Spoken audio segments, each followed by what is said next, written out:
allons commencer tranquillement. Je vois qu'il y a encore des gens qui se connectent.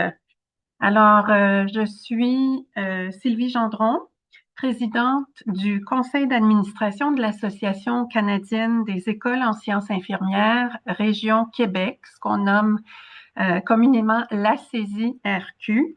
Et c'est un réel plaisir de vous accueillir à ce premier webinaire organisé par notre association.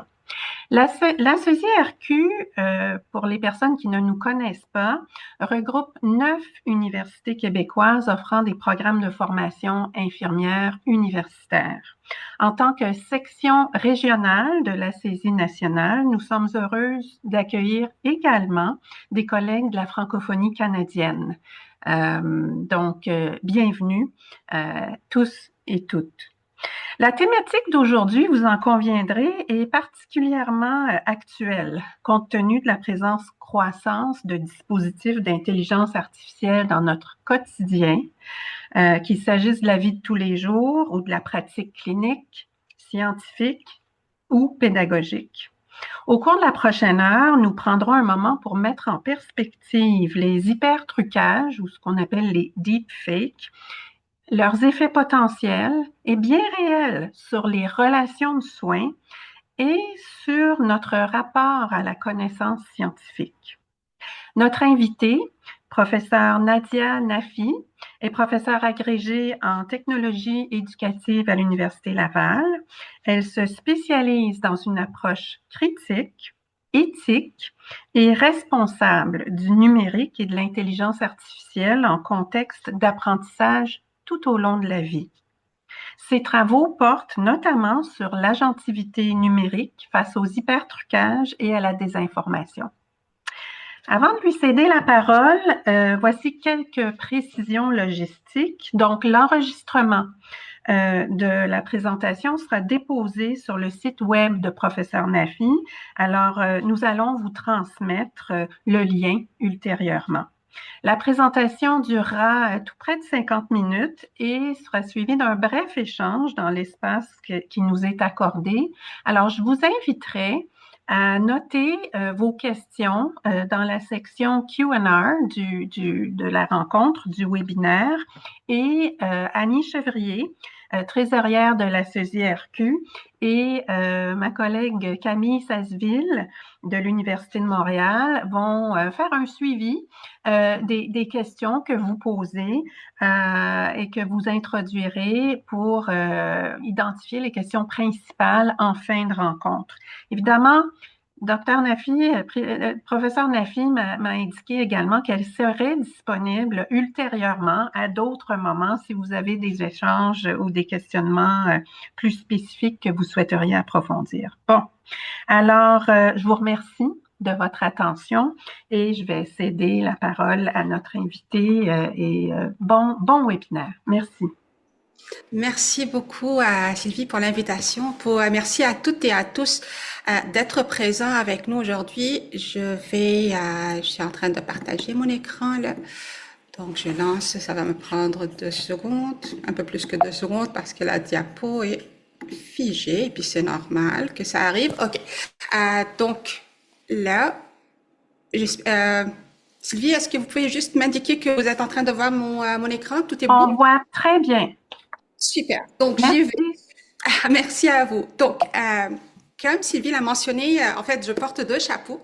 Je suis en technologie éducative, donc j'encourage énormément l'utilisation de l'intelligence artificielle de façon bien sûr critique, éthique et responsable dans l'enseignement. Mais ça va pas être le sujet d'aujourd'hui. Je vais vraiment focuser sur l'autre question, qui est l'utilisation non éthique, en fait, de l'intelligence artificielle. C'est un sujet qui me tient énormément à cœur parce que je travaille sur la désinformation depuis 2014 à peu près, 2015. Et puis, je travaille sur la question des deepfakes depuis 2019. Et puis, depuis ce temps-là, les choses sont en train de s'aggraver d'une façon exponentielle. Donc, aujourd'hui, je suis très ravie de partager avec vous les quelques réflexions que j'ai pu quand même vraiment développé au cours de mes recherches et puis au cours de ces années-là. Qu'est-ce qu'on va faire aujourd'hui? Je vais commencer par vous clarifier c'est quoi un hypertrucage, c'est quoi le deepfake. En fait, on en parle, mais qu'est-ce que ça veut dire? Je vais après vous amener dans un petit chaos, et puis c'est un chaos exprès, tout simplement parce que c'est important qu'on réalise ensemble que la question de la désinformation qui est alimentée, puis les fraudes qui sont alimentées par l'utilisation non éthique en intelligence artificielle, c'est pas restreint à un petit contexte ou à des personnes bien précises, mais c'est vraiment partout, et puis c'est un chaos informationnel dans lequel on est en train de vivre. Donc c'est pour cela, le petit chaos là, je vais vous demander de le tolérer un peu, mais c'est exprès. Après, on va analyser un peu quelques solutions présentes aujourd'hui, et puis qu'est-ce qui répond aux besoins, et puis qu'est-ce qui est encore en retard, et puis comment, en soi infirmière, et puis vraiment comme dans votre domaine, qu'est-ce qui serait important de faire pour agir et puis pour développer la compétence, la capacitation, si vous voulez, de vos groupes patients. Une chose que je vais vous demander, s'il vous plaît, de faire tout au long de ma présentation, c'est garder juste ça comme dans l'arrière de vos pensées, c'est que le risque n'est pas seulement le faux contenu qui est partout, mais en fait, le risque, c'est la décision que ce faux contenu déclenche. Je vais commencer par une petite vidéo. J'étais dans une conférence à InCyber, donc c'est une conférence, c'est un événement sur la cybersécurité, puis il y avait un petit atelier sur les deepfakes. Alors bien sûr, je voulais absolument aller explorer ça. Donc ce que je vais vous montrer là, c'est vraiment avec un ordi qui est très peu de GPU, un petit ordi accessible avec une caméra qui est super accessible. Et puis, voilà le résultat.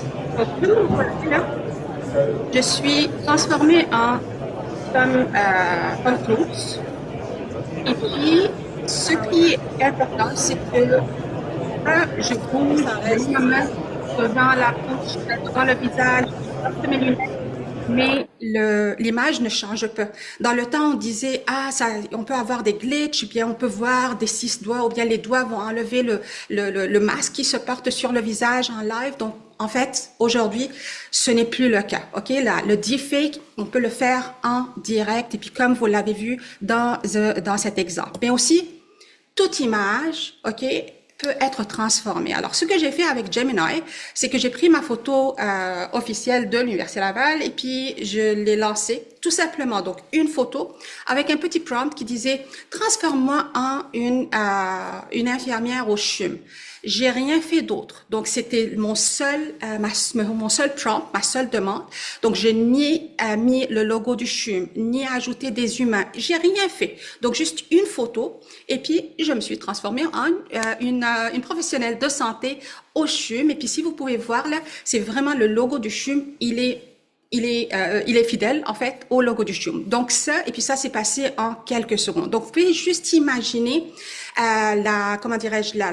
l'étendue des possibilités à travers un outil accessible que monsieur et madame tout le monde peut avoir accès et puis peut imaginer tous différents contextes et puis transformer n'importe qui en n'importe quoi dans n'importe quel contexte. Donc, si aujourd'hui, ce que nous croyons vrai reposait désormais sur des fondations manipulables. Et puis quand je vous parle, et puis j'ai commencé ma rencontre avec vous aujourd'hui pour vous dire c'est pas juste un seul contexte. En fait, le Forum économique mondial a classé la mésinformation, désinformation, surtout alimentée avec l'IA ou l'utilisation non éthique en fait de l'IA, comme 2e risque mondial pour les prochaines 2 années, puis comme 4e pour les prochaines 10 années. Alors vous pouvez imaginer là, c'est vraiment sur le plan global et puis mondial, et puis la cyber-insécurité aussi, 6e et puis 8e. Donc, on est vraiment dans un risque qui est très sérieux. Et puis, on parle pas d'un seul contexte, on parle de partout.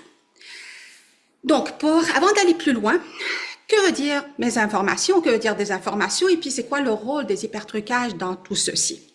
Quand on parle de mésinformation, c'est quand on obtient en fait de l'information qui est fausse, ok, qui a du contenu qui est trompeur. On le reçoit sur WhatsApp, on le voit sur les réseaux sociaux, et puis on trouve que l'information elle est super pertinente, elle est super utile.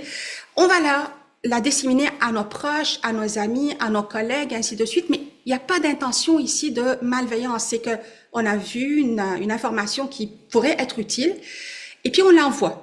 Ça, c'est la mésinformation, donc du faux sans intention malveillante. La désinformation, c'est vraiment le faux qui est créé, vraiment comme l'information fausse ou manipulée qui est créée pour faire du mal.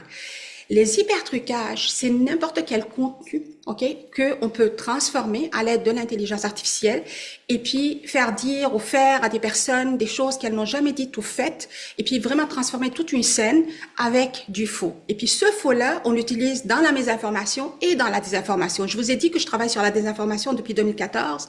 Puis dans le temps, on avait passé, donc déjà, on avait des enjeux énormes de la désinformation puis vraiment du faux.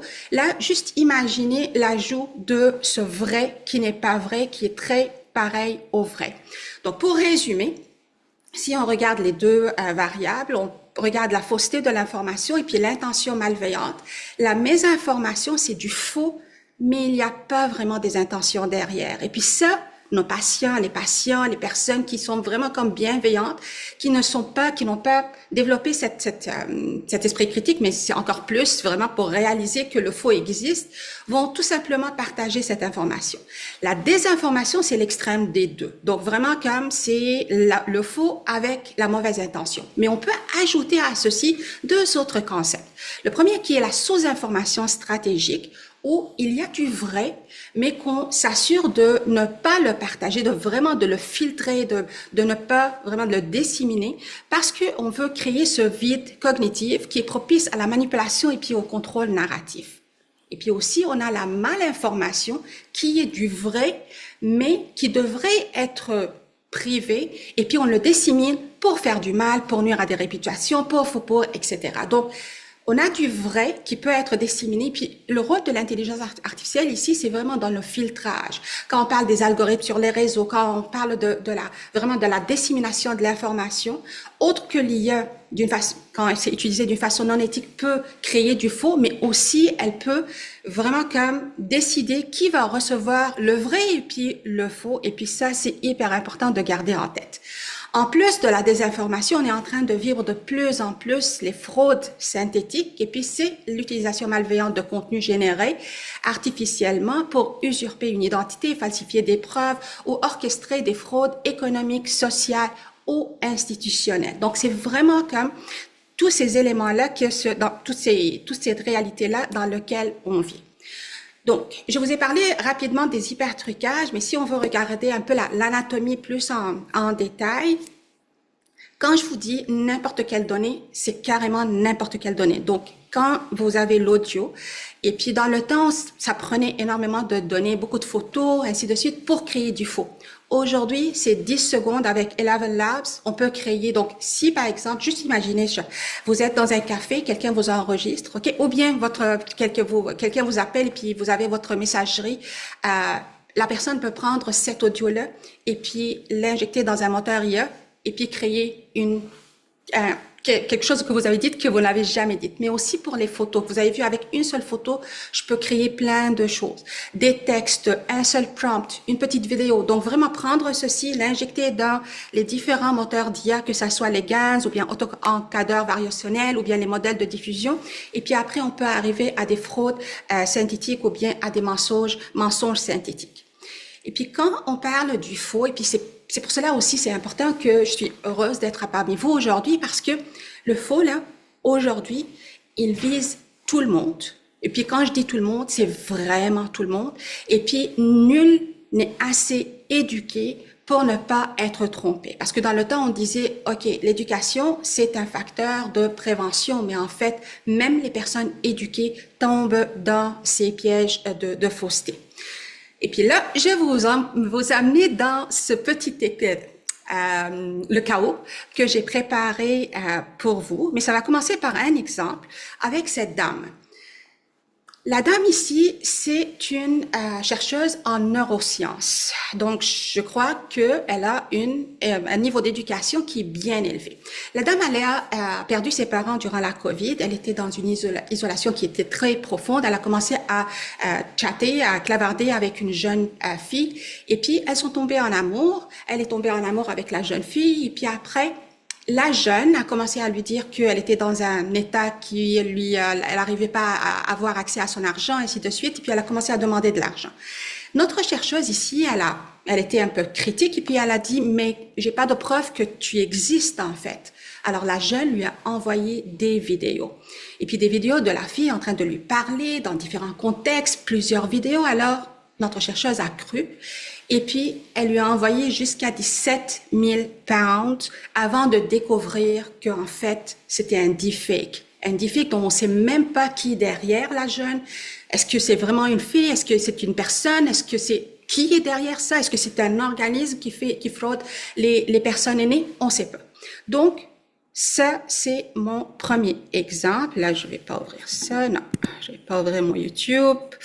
Mais vous pouvez chercher en ligne. Vous allez pouvoir trouver ce cas qui est vraiment très particulier. OK, parfois les choses ne veulent plus fonctionner. OK, donc on continue. Donc, ce n'est pas un cas isolé parce que l'arnaque amoureuse, c'est partout. Plusieurs personnes ont cru, en fait, pour des raisons autres, qu'elles étaient en train d'échanger avec des acteurs et puis que les acteurs, c'est un amour parfait et puis j'attire votre attention celui qui est au milieu, une personne qui a cru que Brad Pitt était malade et puis qu'il avait absolument besoin d'aide et puis d'argent. Elle lui a envoyé 800 000 dollars. Alors, vous pouvez imaginer la grandeur des sommes qui sont perdues. Et puis, ces faux aussi visent des personnes vulnérables, bien sûr, visent les aînés avec des appels d'un petit-fils, petite-fille en urgence qui ont besoin d'argent, mais aussi utilisent des personnes aînées pour vendre des produits. L'autre groupe qui est attaqué plus souvent, c'est les femmes.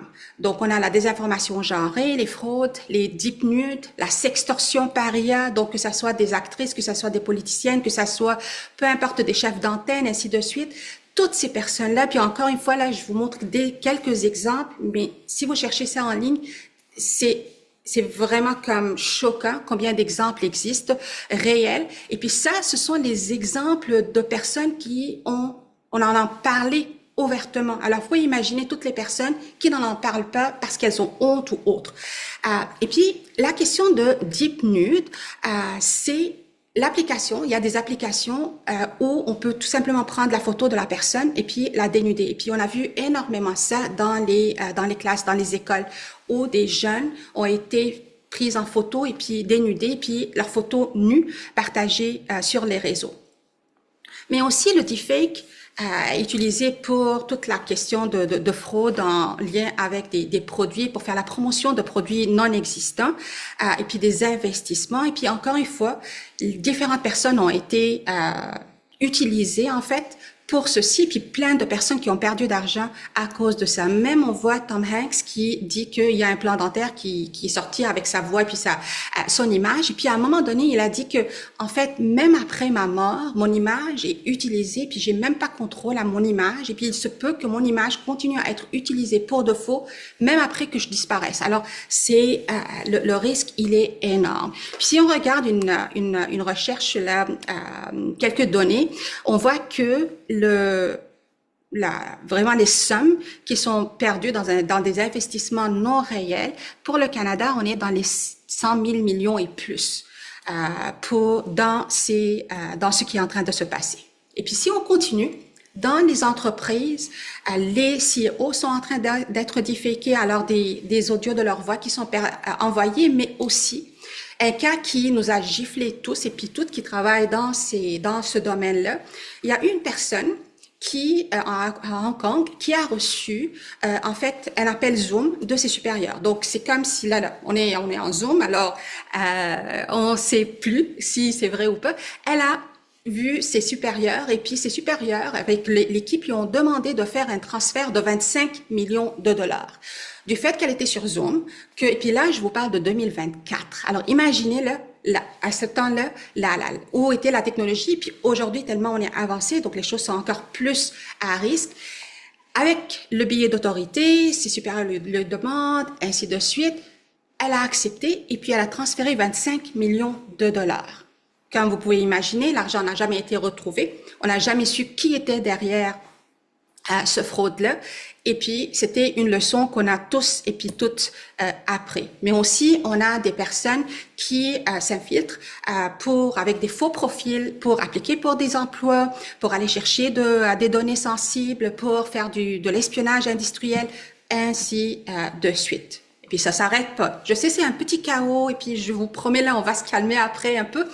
Mais il faut que vous réalisez, c'est que les personnes avec qui vous interagissez là vivent dans ce chaos-là et puis vous-même aussi, vous êtes entouré par ce chaos informationnel. Donc, les guerres, toute la question de division, de vraiment séparation, de manipulation qui se font et puis peu importe là qui, dans quel contexte, on a là des informations qui est en train d'être alimentées par l'utilisation non éthique de l'IA, mais aussi cette utilisation non éthique était invitée dans nos tribunaux. Donc, il y a eu l'utilisation de l'IA générative devant des tribunaux, mais aussi on a eu une personne qui s'est présentée avec son avatar IA alors qu'il n'était pas vrai. Et pourquoi tout ça est possible? Tout ça est possible parce que la techno, en fait, elle est démocratisée. Tout le monde a accès à cette technologie, mais elle n'est pas gouvernée. Ok, on est loin que ça soit de gouverner. Et puis juste aller sur les applications et puis chercher Deepfake. Et puis vous allez pouvoir trouver plein d'applications, que ce soit audio, photo, vidéo, accessible et puis super facile. Donc vraiment, quand je dis accessible, c'est côté prix, mais aussi côté utilisation, super facile à vraiment comme alimenter et puis créer du faux. Une des applications qui a fait le tour du monde, et puis c'était vraiment comme une qui nous a aussi choqué, qui a été créée par OpenAI, c'était Sora. Et puis Sora, là, ils l'ont arrêté parce que les demandes étaient trop, et puis d'après eux, ils n'arrivaient pas à gérer tellement ça leur dépensait énormément d'argent. Mais peu importe là qu'ils l'ont arrêté pour quelle raison, juste pour que vous sachiez que cette technologie existe. Et puis Grok l'a fait aussi. Je vais vous montrer un petit exemple de le réalisme des vidéos qui peuvent être créées par ces applications. Donc je vais aller je vais arrêter ça. Et puis je vais lancer ma vidéo. Je vais pas vous la montrer toute, mais je vais vous montrer juste quelques extraits pour voir le réalisme. Gabriel gave them something to believe in. The people's champion, and a duck who carried him home. Well, I love to race ducklings.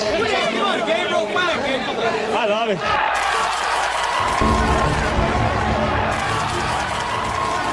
Ever since he was a kid, he wanted to be a duckling racer. His first word was quack. His second word was champion. He wasn't fast at homework. But my God, the boy could ride a duck. What will be when you're older? The best in the world.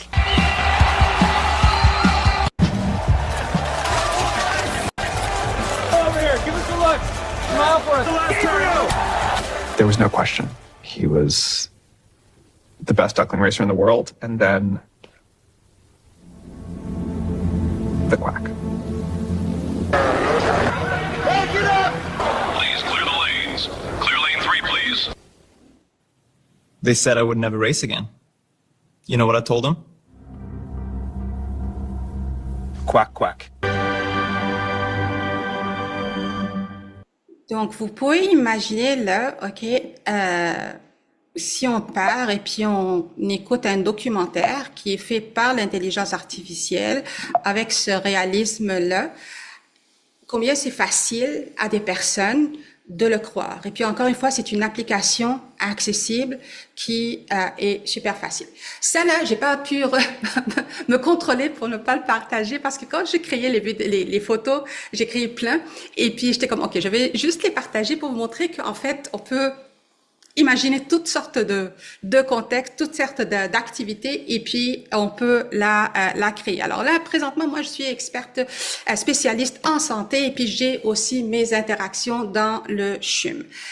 Quand je vous dis accessible, Là, un des cas aussi qui nous a fait réaliser encore plus combien c'est dangereux, c'est le fait que le site de Mr. Deepfakes, qui a publié 70 000 vidéos deepfakes pornographiques qui a été vues par 2,2 milliards de personnes, ça a été créé par un pharmacien de son garage. Mais avant ça, il y a eu une maman, tout simplement, une maman de sa cuisine aussi donc c'est une maman qui n'a pas d'expertise en logiciel, rien de ça, en informatique, qui a créé des deepfakes, des rivales de sa fille Pom Pom Girl pour les évincer. Donc elle a créé des vidéos de ces rivales-là en train de fumer, puis de boire, et puis je sais pas quoi, pour s'assurer que sa fille puisse avoir une place dans l'équipe de Pom Pom Girl. Et puis ça là, c'est exprès que je vous les ai mises ici, c'est en 2021. Donc, imaginez-le, aujourd'hui on est en 2026 et puis combien la technologie a avancé. Ceci dit, avec tout ce faux qui est mal intentionné et puis vraiment comme non éthique, on a du faux qui nous entoure, qui est très public et puis qui est même encouragé par plein, comme par exemple des animateurs et puis des animatrices qui sont créés par l'IA. On a vu le cas aux Royaumes-Unis qui sont présentes. Maintenant, une animatrice qui est tout simplement une création IA. On a des actrices aussi IA. On a même une ministre d'IA qui est une IA en Albanie. Et puis pas seulement elle est la ministre, mais elle a accouché, d'après le ministre, elle a accouché de 83 IA pour les différents ministères et puis différents ministres en Albanie. Donc, mais ça, ce sont des entités réelles qui sont présentes et du faux qui nous entoure. Et aussi, on a vu plusieurs cas de deepfake post-mortem. On a eu une personne aux États-Unis, un homme qui est venu s'exprimer lors du procès de son assassin. La sœur a amené un deepfake de son frère pour aller parler dans la cour après son assassinat. Donc, vous pouvez juste imaginer les cas. Mais après, avec Sora, on a eu Robin Williams et puis autres qui ont été utilisés énormément, et puis les familles étaient contre. Mais parfois, on a les familles contre, parfois, on a des familles qui veulent en fait recréer la personne décédée parce qu'elle n'arrive pas à vivre sans la personne. Donc, après la mort de Susan Somers, son mari a créé un avatar IA de sa femme parce qu'il n'arrivait pas à vivre sans elle. Un autre cas qui était plutôt avec une intention très bienveillante, c'est dans l'exposition de Dali, Salvador Dali. Donc, ce que son équipe a fait, c'est ils ont recréé Dali, mais cette fois-ci avec vraiment des footage de Dali pour que Dali puisse accueillir les visiteurs de son exposition. Greetings. I am Salvador Felipe Jacinto Dali y Domenech. And I am back. Donc aujourd'hui, là, entre le faux, le faux qui est accepté, le faux qu'est-ce qui est acceptable aujourd'hui dans tout ce faux, et puis qui décide que ça l'est pendant qu'on est en train de vivre tout ça.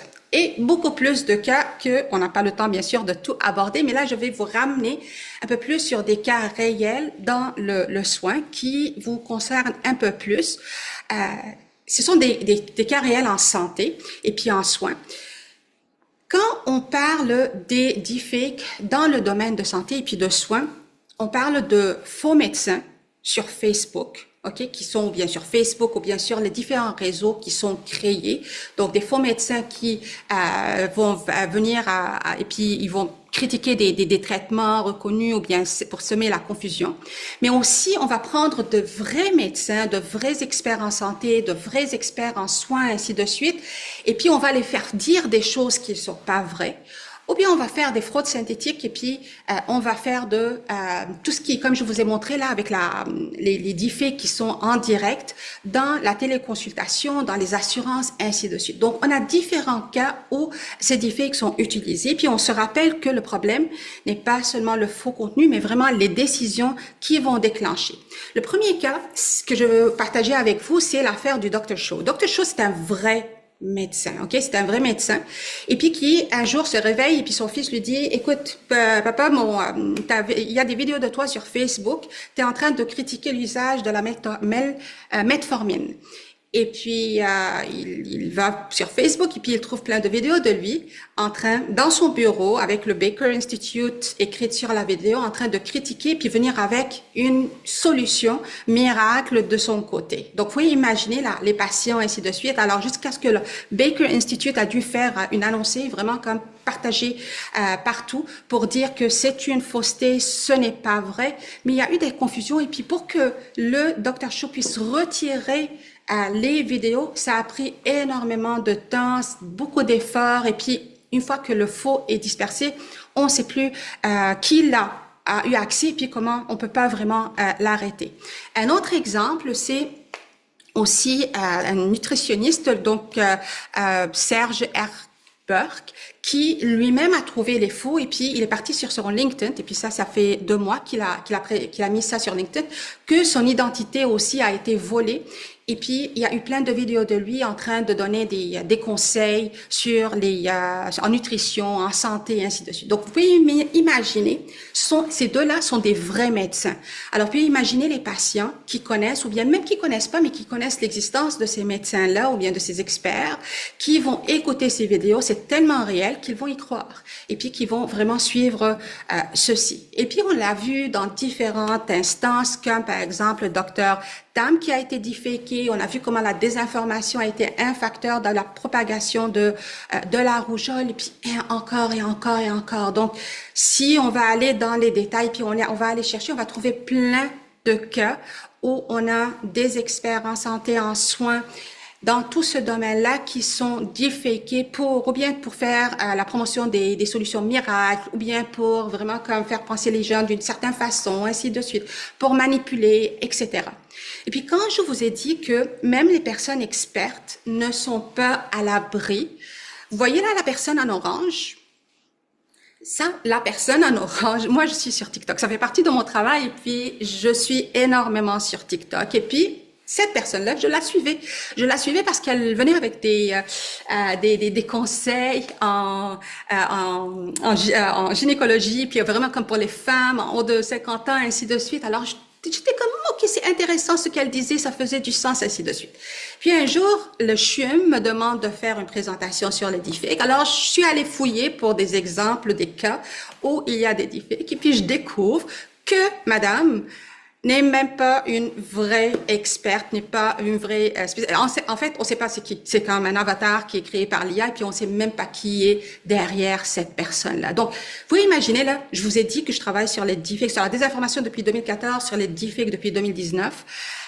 Et puis, moi-même, je suis tombée dans le piège. Alors, ouais, et puis je m'arrête sur ce point-là, juste pour vous dire que c'est très sérieux. Puis comme je vous ai dit là, il y a la question de télémédecine. Donc, c'est vraiment comme toutes les consultations en ligne. On ne sait pas est-ce que les patients en face de nous sont vrais? Est-ce que les patients vont avoir confiance que nous, on est réel ou bien on est des deepfakes? Ça, c'est grave. Et puis aussi dans le côté des assurances, parce que aussi, on a eu énormément de cas d'assurance où il y a eu des fraudes d'assurance à travers les deepfakes. Donc, quand on parle des vecteurs d'attaque en soins, on parle d'autorité factice, on parle de fraude en télémédecine, on parle aussi de l'ingénierie sociale hospitalière qui peut arriver à tout moment et puis avec n'importe quel groupe avec qui on interagit. Et puis, pourquoi c'est un des facteurs qui rend ceci encore grave, en fait, c'est le fait que monsieur et madame, tout le monde n'ont pas, et puis nos citoyens et citoyennes n'ont pas vraiment comme accès énorme aux soins. Et puis, quand on n'a pas accès aux soins, on va chercher des solutions. Et puis, dans le temps, on googlait. Maintenant, on ne google pas. On va sur TikTok, on va sur Instagram, on va suivre des comptes qui sont faux.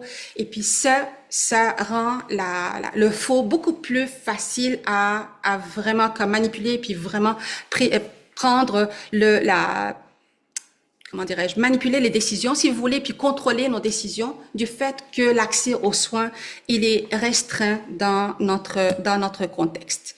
Et puis, dans ce monde-là, en plus que le contexte, l'accès aux soins, il est restreint, et puis ça prend énormément du temps pour avoir accès aux soins, l'IA, et puis les évolutions de l'IA qui se mesuraient généralement sur des cycles de 12 à 18 mois, Aujourd'hui, on ne parle plus en mois ou en année, mais en semaine, parfois même en jours. Et puis, on le voit avec les différentes versions de ChatGPT, avec les différentes versions de Gemini, de Claude, ainsi de suite. Et puis, toutes les autres applications qui génèrent. Et puis, il y a certaines applications qui ont encore des guardrails. Donc, on voit qu'ils essayent de les encadrer. Mais si on part sur Grok, celui de X, de Elon Musk, il n'y a pas là de restrictions. On peut vraiment créer tout ce qu'on veut et puis il n'y a rien qui nous arrête. Et puis ça, l'évolution de l'IA, elle est très, très, très rapide. Hani Farid est une personne que je suis et puis il travaille sur la question des deepfakes et puis vraiment sur la détection des deepfakes et puis je vous encourage alors à le suivre. Mais aussi, j'étais hier dans une de ces présentations et puis, il a dit quelque chose qui est super intéressant, c'est que non seulement l'IA crée du faux, ainsi de suite, et puis que je vous disais tantôt qu'est-ce qui est acceptable, qu'est-ce qui n'est pas acceptable.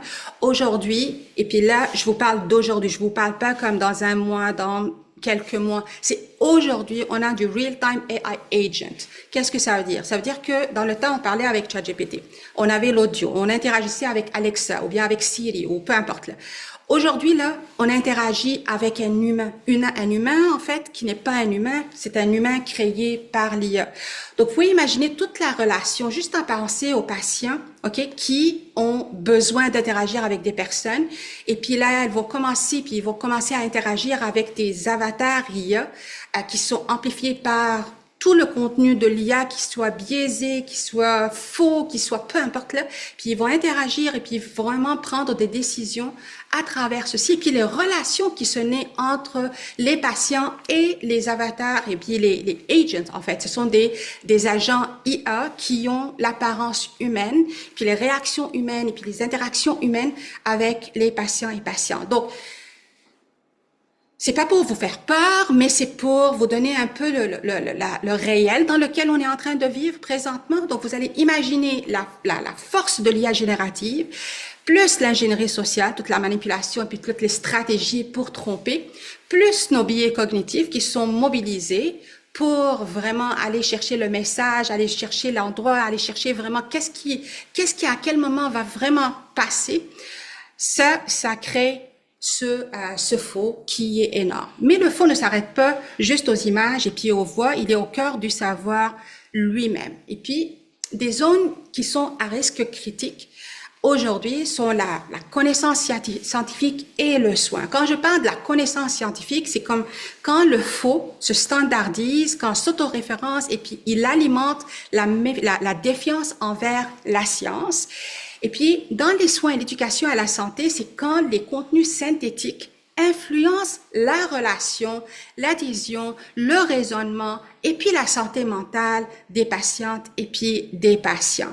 Je vais prendre un peu de temps pour vous partager un peu de ce qui est en train de se passer du côté connaissance scientifique avec quelques exemples, mais avant de rentrer dans le scientifique, je vais vous parler un peu des work slop, qui est un nouveau concept qui est créé grâce à notre utilisation non responsable de l'IA, et puis qu'on trouve énormément présentement dans les entreprises, dans les milieux de travail, ainsi de suite, c'est quand des employés, des personnes utilisent l'IA pour raccourcir, pour faire vite, et puis il y a plein de garbage, vraiment de la poubelle qui sort, si vous voulez. Donc, la qualité de ce qui est produit n'est pas la qualité qu'on veut, mais un travail, il est beau, il est bien organisé, ça suit, comme de surface, ça a l'air super beau, mais en réalité, en profondeur, c'est de la poubelle.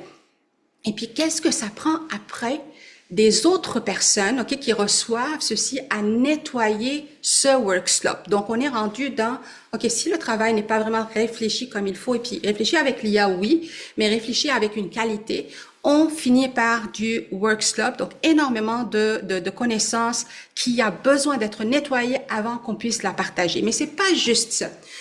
On a aussi de l'utilisation de l'IA dans des rapports qu'on croit qu'on peut avoir confiance, comme par exemple Deloitte, des organismes qui doivent être crédibles, où il y a utilisation de l'IA sans vérification. Et puis, où l'IA a généré des citations, il a généré plein de choses. Donc, il y a eu des citations inventées, sources fantômes, fausses décisions de justice, fausses notes de bas de page, ainsi de suite. Et puis, donc ça, c'est passé en Australie pour un rapport sur la conformité des aides sociales qui était censé réparer le scandale de Robodebt.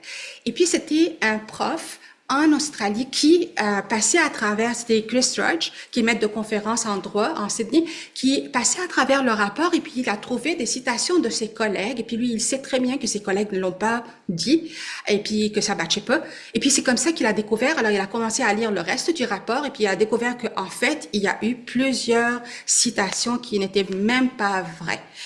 Le rapport a été retiré, il devait être révisé, ainsi de suite, mais vous pouvez imaginer là, on compte sur des rapports qu'on croit crédibles, mais qui ne le sont pas. Le cas d'Australie a été répété au Canada, mais aussi on a des hallucinations qui sont dans les tribunaux. Et puis aussi, on a de la fausseté qui parfois se fait par erreur, comme le terme Vegetative Electron Microscopy, qui a été une traduction qui a été faite par l'IA, une traduction dans le temps, je crois, et puis après qui a été rentrée dans les articles scientifiques, et puis qui a été renforcée, puis disséminée, puis qui a contaminé la littérature scientifique, et puis c'est impossible à corriger parce qu'on ne sait pas où est-ce qu'elle est maintenant, dans quels articles elle existe, ainsi de suite. Mais aussi, on a trouvé que il y a eu plus que 400 articles, et puis c'est un article, c'est pour cela que je vous partage les sources, vous pouvez aller les checker, et puis lire un peu plus dessus. Il y a eu plus de 400 articles qui ont été copiés-collés, générés par l'IA, qui ont été identifiés dans la littérature biomédicale, publiés dans 112 revues entre 2021 et puis 2025. Et puis, c'était réécrit par ChatGPT et puis Gemini. Ils ont été passés par le contrôle anti-plagiat et puis n'ont pas été détectés. Et puis, à partir de la recherche, ça dit que, en fait, un article, qui est créé par ChatGPT et puis Gemini, ça prend 2 heures de nettoyage humain, et puis là, on peut le soumettre à des revues scientifiques, et puis il pourra pas être détecté par les logiciels qui contrôlent l'IA, ainsi de suite. Donc, on est dans cette réalité-là. Et puis en plus, une autre étude qui nous montre qu'il suffit juste de 250 documents empoisonnés pour altérer durablement un modèle de langage et puis créer des hallucinations et puis créer vraiment de la connaissance qui n'est pas réelle, et puis ainsi de suite. Donc, on a des livres qui ont été générés par l'IA, on a même des chercheurs qui ont créé et puis là, vous voyez la photo du rat, qui ont créé une illustration qui n'était pas réelle et puis qui a été publiée. Donc, imaginez, elle est passée à travers tout le processus scientifique de révision et tout, elle a été publiée, et puis après, il y a eu toute une histoire, et puis là, l'article a été retiré, mais après qu'il a été publié déjà dans une revue scientifique. Donc, quand la qualité et la fiabilité de nos connaissances, de nos politiques, de nos décisions s'appuient sur de contenus fabriqués, la crise du savoir s'amplifie. Et puis là, on parle vraiment l'effritement du pilier épistémique, on parle de la confiance scientifique, parce que on a plusieurs cas, on parle de l'incrédibilité par défaut. Et puis ça, c'est un risque énorme quand le public, il est incapable de discerner le vrai du faux, et puis bascule dans une méfiance généralisée envers les recherches et puis les institutions. On ne sait plus qu'est-ce qui est vrai, alors on va croire à rien. Il y a le dividende du menteur, c'est quand il y a, que l'existence, en fait, de l'hypertrucage, quand on voit, quand il y a une vidéo, n'est-ce pas, qui est fausse ou bien qui criminalise ou autre, n'importe quel menteur peut dire, écoute, c'est un deepfake. Essaie de prouver que ce n'est pas un deepfake. Et puis, donc, n'importe quel mensonge peut passer et puis qui va être traité comme du vrai. Et puis, il y a toute la violence numérique qu'on a vue à travers Mr. Deepfake et puis autres. Donc, aujourd'hui, dans le monde de soins, de santé, comment c'est en train de se passer? On passe d'un faux plausible On a la confiance qui est usurpée, ok, à travers une apparence d'autorité, avec un ton qui est rassurant, émotionnel, avec tout ce qui est humain, c'est convaincant. Alors, la décision qui est altérée, ok, et alors on passe à un faux traitement, ou bien on retarde à être pris en charge, ou bien il y a confusion, le doute, ainsi de suite. Et puis, ce qui nous amène, bien sûr, à des dommages qu'on aurait pu éviter si on était plus conscient de ce qui est en train de se passer. Puis je le répète, je sais, je l'ai répété à plusieurs reprises, mais je crois que s'il y a un message que j'aimerais que vous gardez avec vous, c'est que le risque n'est pas juste l'image, c'est vraiment la décision qui est prise. Comme solution, très rapidement, oui, on peut retirer, mais quand on retire, ça aide pas vraiment parce que oui, on retire, mais ça prend du temps pour retirer, mais aussi l'image qui est disséminée, on ne sait pas qui l'a downloadé, qui a eu accès, puis qui après a su que en fait c'est du faux, qu'il fallait le retirer, et puis qui a été retiré. Donc une fois que l'image est partie, le faux est fait, le mal est fait.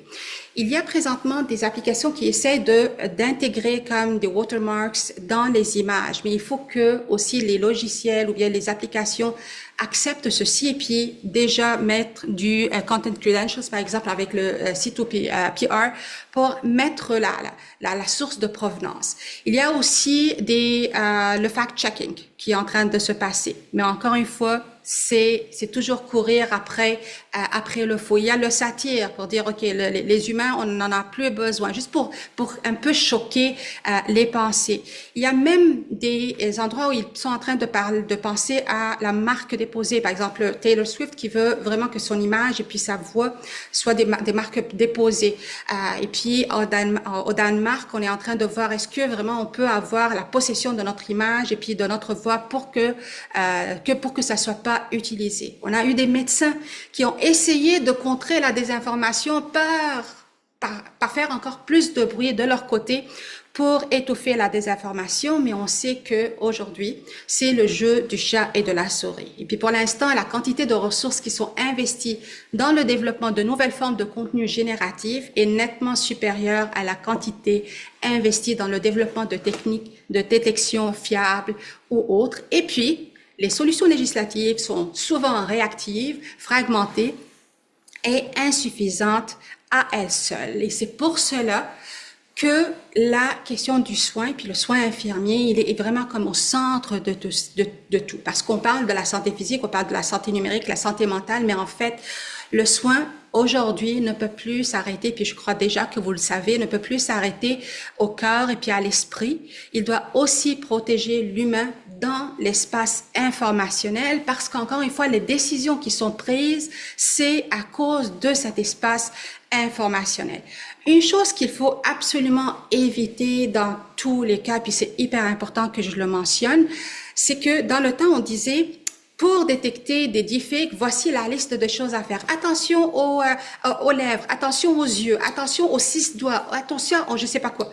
Là, ça n'existe plus. Ok, on peut plus donner une liste de checks à nos patientes et puis à notre groupe. Parce que ça va créer un faux sens de sécurité, puis les personnes vont croire qu'elles peuvent détecter, alors qu'aujourd'hui, les 6 doigts n'existent plus, les lèvres, on n'a plus besoin, on a vraiment comme toutes ces glitches qu'on avait avant, on les a plus. Donc, il faut vraiment éviter le sens de développer un sens de fausse sécurité auprès des personnes avec qui on parle. Quand les indicateurs traditionnels de crédibilité deviennent instables, les groupes patients ont besoin plutôt d'un accompagnement plus soutenu. Vraiment apprendre comment le savoir se fabrique, comment il se déforme, et puis comment prendre position de manière responsable. Donc, il faut vraiment repenser la médiation scientifique. On peut plus juste transmettre des faits aujourd'hui. On doit accompagner, revalider. On peut plus juste supposer la confiance acquise parce que on a vraiment comme des faux médecins, des faux experts en santé, des faux experts en soins, ainsi de suite. Donc, il faut exposer ces mécanismes et puis montrer comment le savoir clinique ou bien autre est produit et vérifié. Et puis, on veut aussi arrêter de penser juste autorité par le titre, mais vraiment comme montrer de la transparence et puis de la traçabilité et puis fournir des preuves de production du vrai dans un monde où on sait que techniquement, le faux, il est impeccable. Donc, quand on pense un peu à l'agentivité épistémique des groupes patients, c'est très important qu'on puisse les accompagner pour qu'ils puissent douter d'une façon stratégique, donc reconnaître les déclencheurs émotionnels, les urgences, autorité, familiarité excessive, ainsi de suite.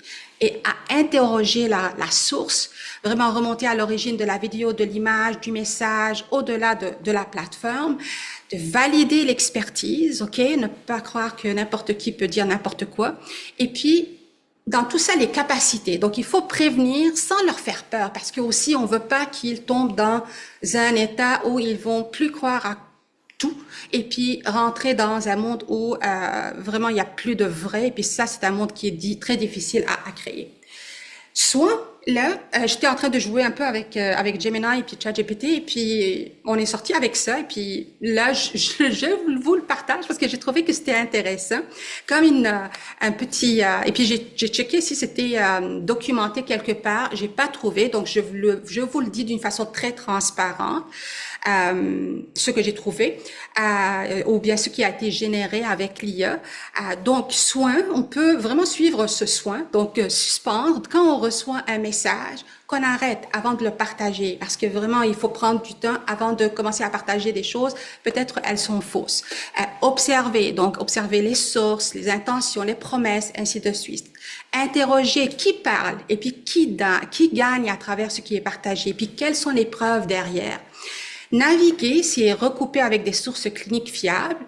Et puis, sécuriser, c'est documenter, orienter, signaler, accompagner. Surtout que dans notre monde aujourd'hui, l'IA n'est pas juste utilisée d'une façon non éthique. Elle est utilisée aussi d'une façon très belle, très, très, très belle. C'est pour cela que je l'encourage aussi dans mon enseignement. Et puis, je veux que vous finissiez avec ceci, parce que c'est pas juste du faux. On utilise l'IA, vous savez, quand je vous ai dit qu'on peut créer la voix d'une personne, avec le ALS, il y a des patients qui sont en train de perdre leur voix et puis qui sont en train d'enregistrer leur voix à travers l'IA. Et puis aujourd'hui, à la place qu'une voix robotique interagisse avec leurs proches, c'est vraiment leur voix. Donc, ils peuvent utiliser, puis elles peuvent utiliser leur propre voix pour continuer à parler avec les personnes proches d'elles, puis leur famille, ainsi de suite. Mais aussi, on a des personnes aînées qui reçoivent des appels avec les IA, les personnes aînées qui sont isolées puis qui ont besoin d'interagir avec d'autres humains et puis ainsi de suite. Donc, on a de l'IA qui les accompagne et puis qui les sort un peu de cet isolement. On a des personnes dans les classes qui font imaginer aux jeunes leur futur avec l'IA. Donc, il y a plein d'autres utilisations qui sont très, très positives. J'ai parlé un peu concernant l'agentivité des patients, mais je me disais que c'est important de vraiment comme clôturer avec l'agentivité du côté des personnes qui sont responsables de soins. Aujourd'hui, je crois que de plus en plus, les personnes en soins sont aussi des personnes qui sont détectrices, donc qui doivent repérer les anomalies informationnelles, reconnaître les situations où des personnes patientes peuvent être influencées par des contenus trompeurs. Ce sont des personnes éducatrices qui vont expliquer simplement les mécanismes de manipulation et soutenir la compréhension sans culpabiliser les personnes soignées. Aussi, des personnes médiatrices qui vont rétablir un lien de confiance entre les savoirs en santé, en soins, les inquiétudes des personnes soignées et la relation de soins.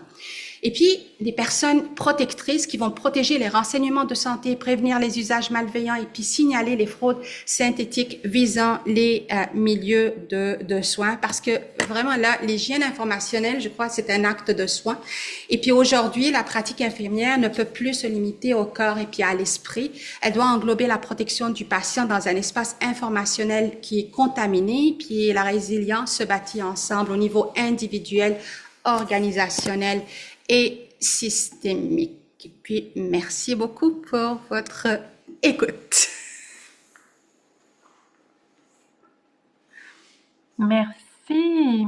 Alors, je vais céder la parole à Annie et Camille. Peut-être que vous avez... je vous laisse poursuivre. Merci. Je me tais. Merci.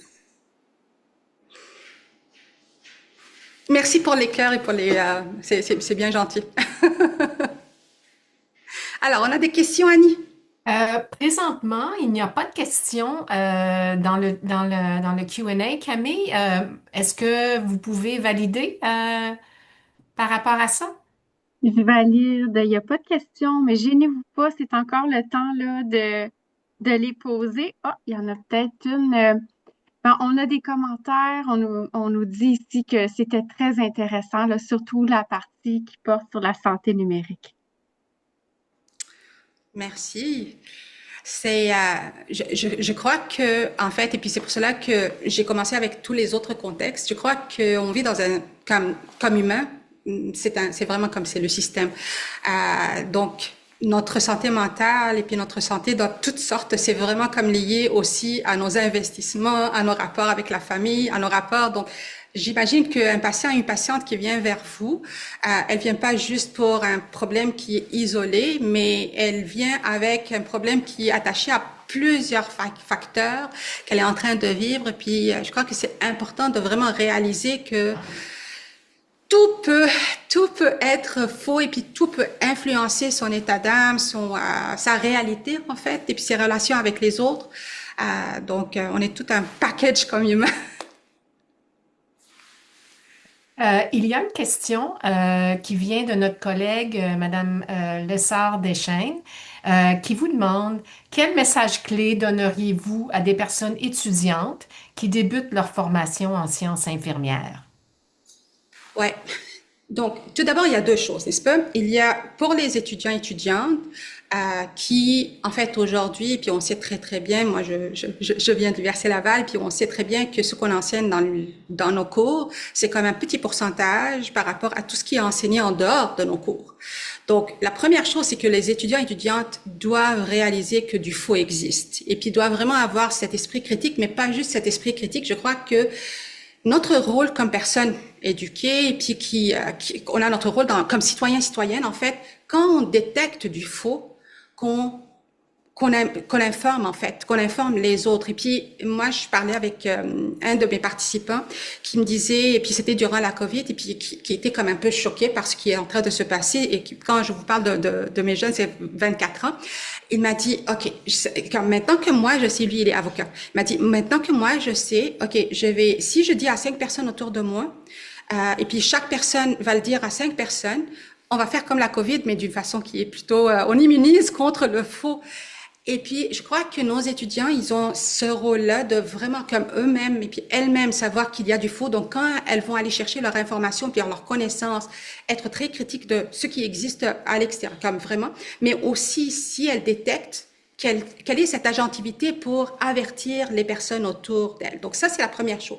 Mais la deuxième chose, c'est avec leur rapport avec leurs patients et puis avec les gens avec qui elles interagissent, qu'elles sachent que ces personnes-là vont venir avec des convictions parce que si on voit, on l'a vu, ça, OK, on va boire je sais pas quoi, c'était quoi qu'on va boire pour contrer la COVID, c'était eau de Javel ou je sais pas quoi, ou bien des citrons pour faire X, Y et Z. Donc, les patients vont venir avec une conviction très profonde parce que ce faux-là est répété. Et puis dans les biais cognitifs, on sait que le message est répété à plusieurs reprises.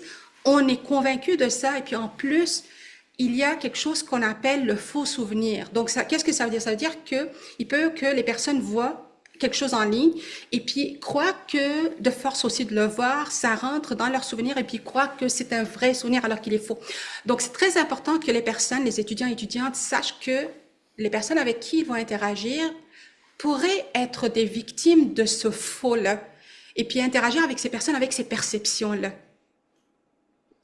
Moi, je crois que, puis là, je vais m'arrêter, mais parce que je peux parler pour des heures.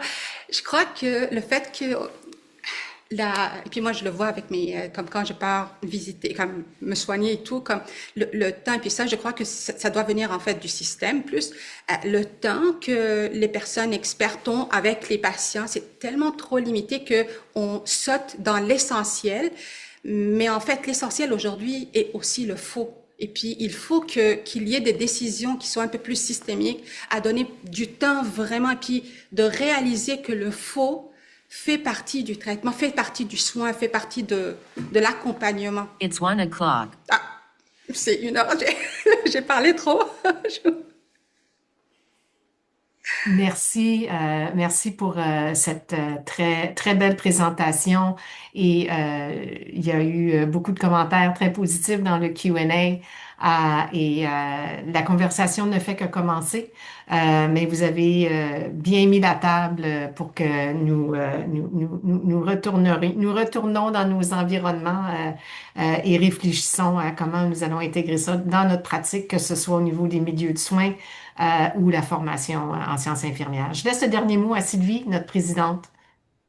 Il est 13 heures. Alors, merci aux collègues qui se sont joints à nous. Je vois que des gens ont quitté vers d'autres occupations. Il y a plusieurs questions aussi là, en ce qui concerne notre avis par rapport aux télésoins, la télésanté, parce qu'on ne sait pas nécessairement peut-être avec qui on interagit. Plusieurs éléments de réflexion à poursuivre et je pense qu'on a mis les collègues en appétit pour poursuivre la conversation. Alors, Nadia, professeur Nafi, je vous remercie sincèrement au nom des collègues de la CCRQ.